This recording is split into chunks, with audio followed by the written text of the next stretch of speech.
प्रधानमंत्री नरेंद्र मोदी ने अपने भाषण में कहा कि एआई, इसका मतलब आप लोग जानते होंगे कि आर्टिफिशियल इंटेलिजेंस, लेकिन प्रधानमंत्री ने इसकी अलग ही एक फुल फॉर्म बनाई। उन्होंने कहा ए मतलब अमेरिकन, आई मतलब इंडियन, यानी कि अमेरिकी और इंडियंस का कैसे गठजोड़ है, कैसे तालमेल है, वो उन्होंने एआई के जरिए बताने की कोशिश की, जिसमें जो लोग वहां पर मौजूद थे बड़े उत्साहित इस बात को सुनकर हो गए। अरविंद सिंह जी, जिस तरीके से प्रधानमंत्री नरेंद्र मोदी भारत की विकास की बात करते हैं, पांचवी अर्थव्यवस्था की बात करते हैं, फिर वो कहते हैं कि कैसे हमें वक्त के साथ में ग्रो होना है, युवाओं का टैलेंट हिंदुस्तान भरा पड़ा है और हम लगातार हर कदम आगे बढ़ा रहे हैं, लेकिन साथ ही साथ प्रधानमंत्री नरेंद्र मोदी जब भारत की भविष्य की बात करते हैं तो वो अपने जीवन के उतार चढ़ाव का भी जिक्र उन्होंने किया। उन्होंने कहा कि मैं एक ऐसा पीएम हूं हिंदुस्तान में जो आज़ादी के बाद में पैदा हुआ और मैं स्वराज के लिए कुछ कर नहीं पाया, जीवन नहीं अपना दे पाया, तो मैं अपना जीवन अब समर्पित करूंगा। वो कहते हैं मेरी नियति थी राजनीति में आना, मैंने कभी सोचा नहीं था कि मैं सीएम या फिर पीएम बनूंगा। उन्होंने कहा जो खाना मिला मैंने खा लिया, जहां जगह मिली वहां पर मैं सो गया, मैं सिर्फ भटकता रहा, भटकते भटकते आज यहाँ तक पहुंचा हूं, तो अपना जीवन अब समर्पित मैं हिंदुस्तान के लिए करूंगा। इन सभी बातों का मतलब क्या है? इमोशनल एक पार्ट है जो पीएम मोदी ने ऐसे इस मंच से सामने लाया है। रचना जी, बिल्कुल जो मोदी साहब ने कहा है वो एकदम ठीक कहा है, क्योंकि जब वे मुख्यमंत्री थे तब उनकी जीवन शैली अपने पूर्ववर्ती मुख्यमंत्रियों से बिल्कुल भी अलग थी। हम वैचारिक मतभेद को एकदम बिल्कुल दूसरी तरफ रखें, तब भी यह तो मानना पड़ेगा कि मोदी साहब का जो खासकर व्यक्तित्व रहा है, जब इतिहास उसका मूल्यांकन करेगा तो वो अलग तरीके से करेगा। वैचारिक चीजें हैं वो एक अलग प्रश्न है, या देश के विकास में कौन सी विचारधारा बेहतर हो सकती है, ये एक बिल्कुल ही अलग मुद्दा है। पर जहां तक व्यक्तित्व का प्रश्न है और जनता से खासकर कनेक्ट करने की जो उनकी योग्यता और उनकी जो शैली है, वो वाकई काबिले तारीफ है।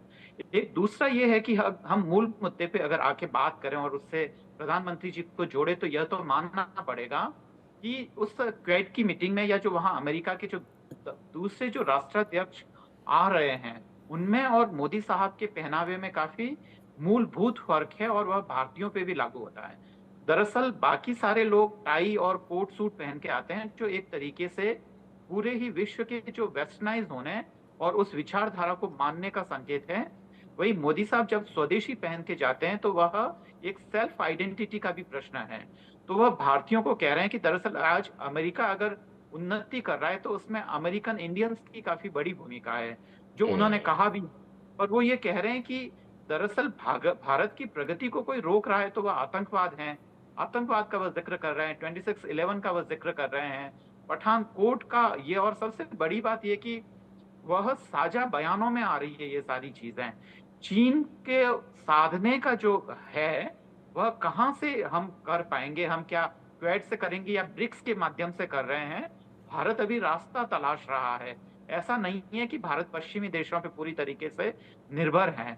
और मैं द्विवेदी साहब की बात को थोड़ा सा संशोधित करना चाह रहा हूँ। वो बाइडेन साहब ने ये कहा है कि हम यूक्रेन में लगभग सारे ही जो यहाँ इकट्ठे हुए हैं राष्ट्राध्यक्ष, वो सभी यूक्रेन दौरा करके आ चुके हैं। तो एक तरीके से मैसेज भी दे रहे हैं, और ये इतनी बेहतर स्ट्रेटजी है कि आप देखिए कि इस मीटिंग से ठीक पहले वो यूक्रेन जाके आते हैं, ताकि भारत पे जो लगा हुआ आरोप है कि वह रूस की तरफ झुका हुआ है, वह भी मिट जाए। भारत की चिंताओं को अब अंतर्राष्ट्रीय मंच पे जगह मिल रही है। और एक द्विवेदी साहब की एक और बात को मैं थोड़ा सा संशोधित करना चाह रहा हूँ। बाइडेन साहब ने सीधे सीधे तो ये नहीं कहा कि संयुक्त राष्ट्र संघ की सुरक्षा परिषद में भारत को सदस्यता मिलनी चाहिए, पर जी। उन्होंने यह जरूर कह दिया कि हाँ, स्थायी और अस्थायी दोनों ही सदस्यों की संख्या में वृद्धि होनी चाहिए, जो भी जी। एक तरीके से संकेत हैं कि जो उसमें संशोधन की बहुत जरूरत है। ठीक है। और वाकई अगर ऐसा नहीं हुआ हम्म। तो आज विश्व में बहुत ही अस्थिरता है। हम्म। जैसी हालात विश्व में आज हैं, पहले दशकों पहले ऐसी नहीं थी। 3 दशक बिल्कुल, पहले वो विश्व बदलाव है इतना और उस खराब बदलाव नहीं। का जिक्र भी पीएम मोदी अंतर्राष्ट्रीय मंच पर करते रहे हैं। ज़ैद अनवर साहब, एक तरफ तो अमेरिका में चुनावी माहौल बना हुआ है, लेकिन पीएम मोदी पहुंचे तो यहाँ हिंदुस्तान में हुए लोकसभा चुनाव का जिक्र जरूर किया और बता दिया कि कैसे ये चुनाव ऐतिहासिक हैं और कैसे तीसरी बार उनकी सरकार को जनता ने चुनकर लाया है, मौका दिया है। देखिए, democracy, no doubt Abraham Lincoln कहीं ना कहीं जमहूरियत लाए थे, ठीक है ना।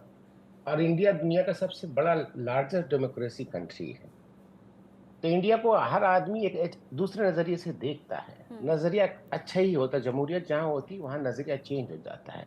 मैं एक बात यहाँ जोड़ना चाहता हूँ, जो बात हो रही थी कि यूक्रेन के और रशिया की जो लड़ाई है, तारीख आइंदा आने वाले तारीख में, मतलब तारीख में जब हम बैठ के तारीख लिखेंगे तो ये लड़ाई तारीख में लिखी जाएगी।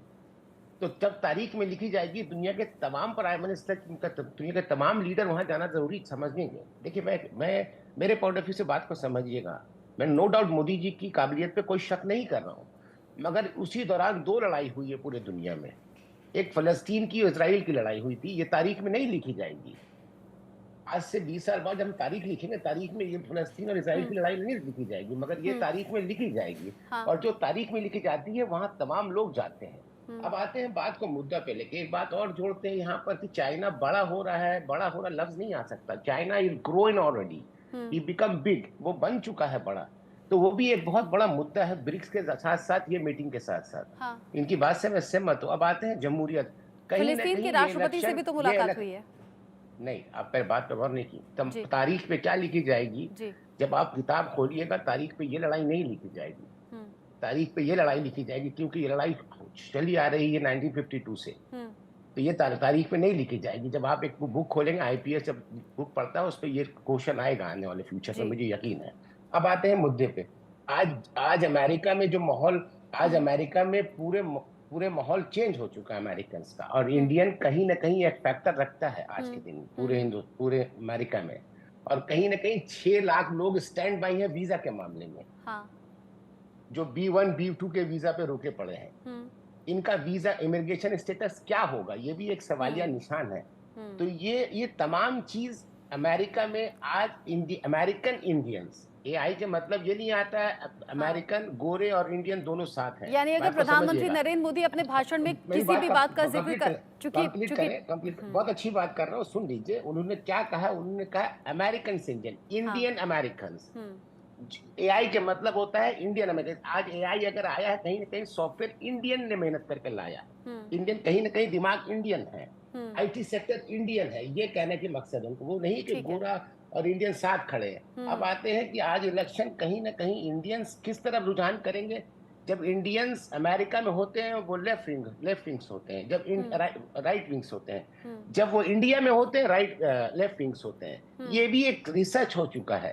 तो मोदी जी का क्या इम्पैक्ट पड़ता है? क्या मोदी साहब एक ऐसा स्टेटमेंट दे के वहां से निकलेंगे? मेरे ख्याल से ऐसा कुछ नहीं करेंगे। कहीं ना कहीं एक आज इलेक्शन का ये पोजीशन है जहां मोदी साहब आज से कबल, जब टेक्सास में उन्होंने एक मीटिंग अटेंड किया था ट्रम्प के साथ, उसके बाद यही बाइडन साहब इनसे हाथ नहीं मिलाते। अनवर जी मैं माफी के साथ आपको रोक रही हूँ, क्योंकि मुझे बार बार पीसीआर कमांड दे रहा है, कमर्शियल ब्रेक मुझे लेना है। और बहुत शुक्रिया आप सभी का मेरे साथ में जुड़ने के लिए। इंटरेस्टिंग बातें और फैक्ट्स आप सभी ने बताए। और अमेरिका में प्रधानमंत्री नरेंद्र मोदी का दौरा चल रहा है, आगे जो तस्वीरें होंगी पहुंचाएंगे। एक बहुत छोटा सा ब्रेक यहाँ पर ले रहे हैं, लौटेंगे।